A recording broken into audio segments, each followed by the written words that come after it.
As a young boy, I had 喺細個嗰陣，我對任何同寶藏有關嘅嘢都係特別有興趣。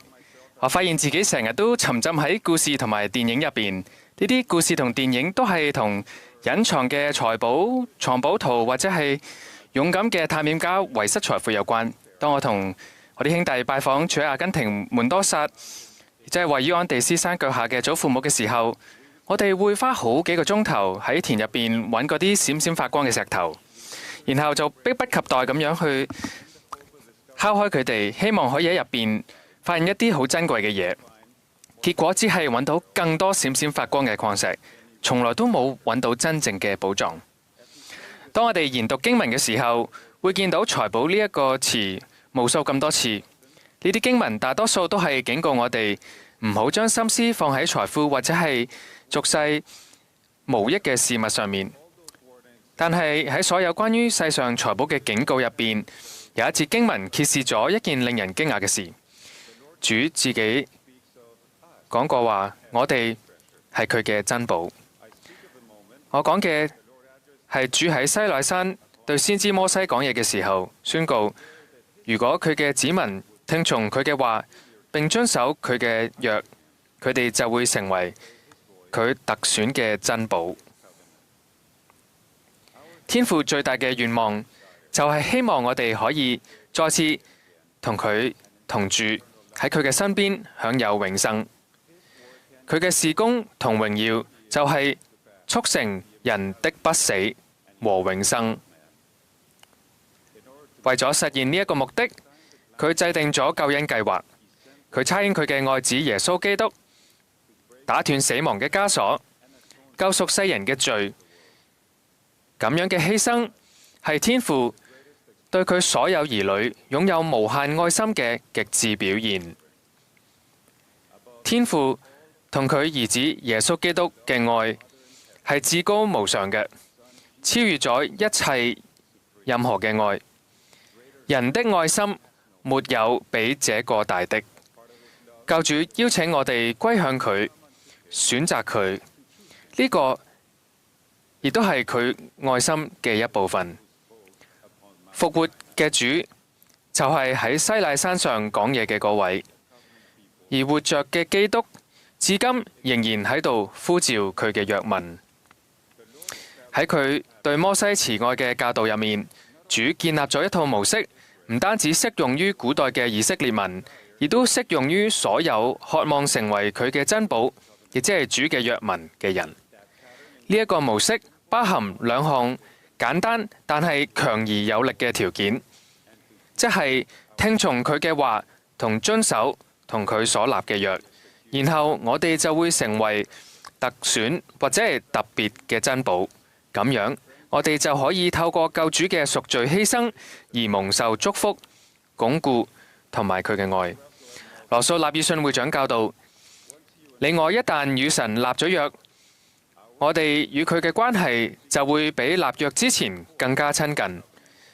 因為我哋從此將會緊緊相繫，不離不棄。因我們與神所立的約，他會不遺餘力地幫助我們，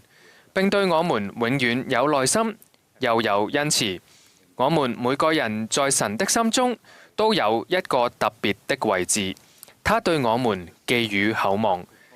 各位呼召以色列民嘅同一位神，而家亦都呼召緊我哋，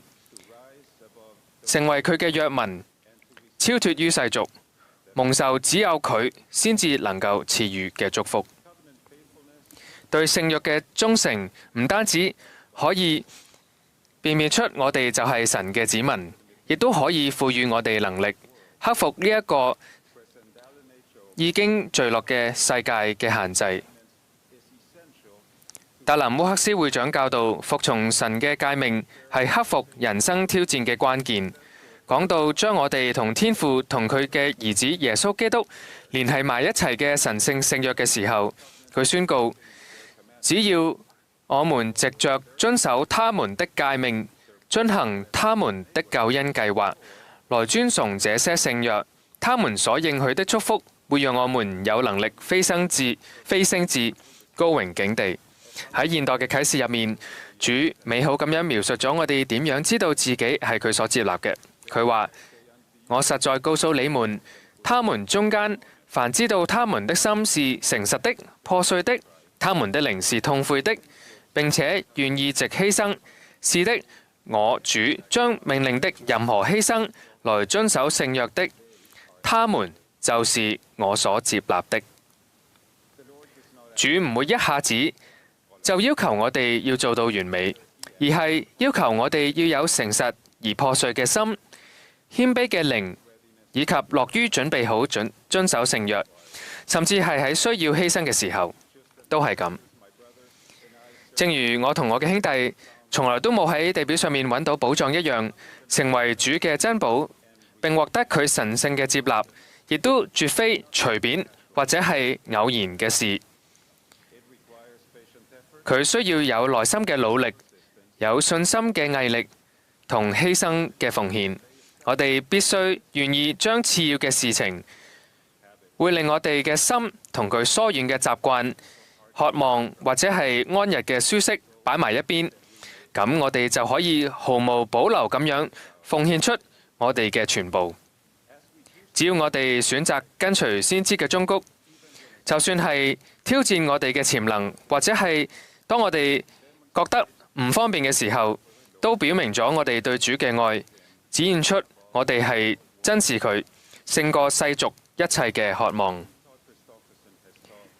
陶德克里斯多會長教導，只要我哋行走喺忠信服從聖約嘅道路上，從神而嚟嘅源源不絕嘅祝福，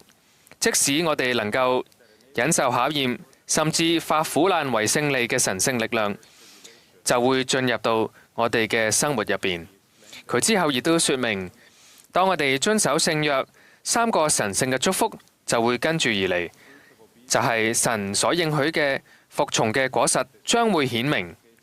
聖靈會傳達神嘅喜悅，以及我哋都能夠懷住希望面對生活，知道我哋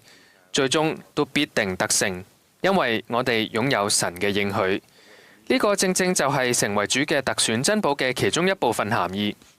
佢唔單止宣告我哋係佢嘅聖約子民，喺呢一條路上嘅每一步，佢都會鞏固我哋、支持我哋，並且以聖約嘅能力環繞我哋。我見證，只要我哋聽從救主嘅話，遵守我哋嘅聖約，就算係藉住每日微小而無聲嘅犧牲，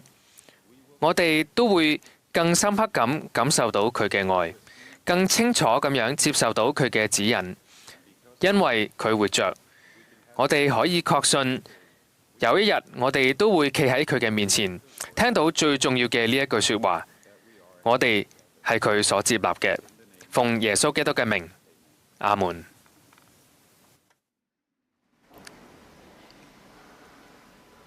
We are grateful